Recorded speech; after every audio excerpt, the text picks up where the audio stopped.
Theresa Maybe PM refuses to say how she'd vote in another Brexit referendum.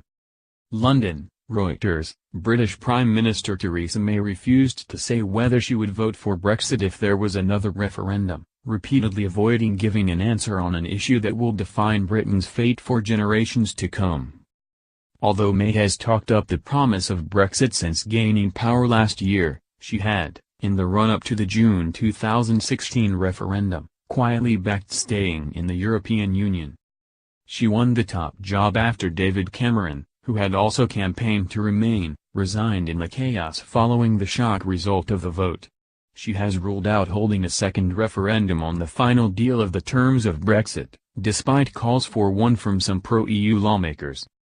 Asked 3 times in an interview if she had changed her minutes since then, she did not answer directly, saying she wouldn't engage with hypothetical questions and said her job was now to deliver what the people had voted for.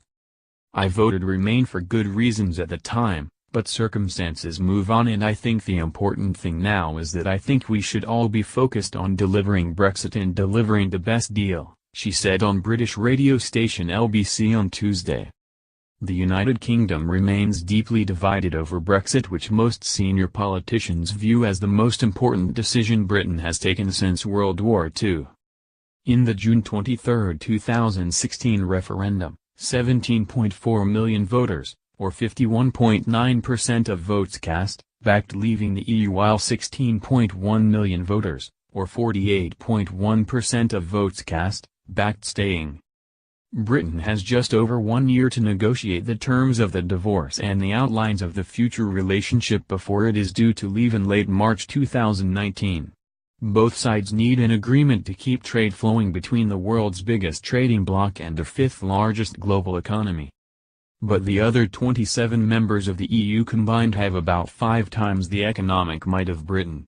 They also have a strong incentive to deny the UK a deal so attractive it might encourage others to follow the British example. May, who said she voted to remain, called a general election earlier this year in a bid to unite the country around her vision for Brexit. However, she lost her parliamentary majority, jeopardizing her premiership. Pressed on whether she would now vote leave, she said she would look at everything and come to a judgment, but stressed that there would not be another referendum. Minister Damian Green, who is effectively May's deputy, was asked on BBC Newsnight the same question. He said that it would have been better had the public voted to remain, but there would not be another referendum, and it was his job as a Democrat to work towards making Brexit a success. Under the headline Theresa Maybe, The Sun, Britain's most read newspaper, said Brexiteers were offended by May's response. Reporting by Alistair Smout, editing by Guy Falconbridge and Racika Solowski.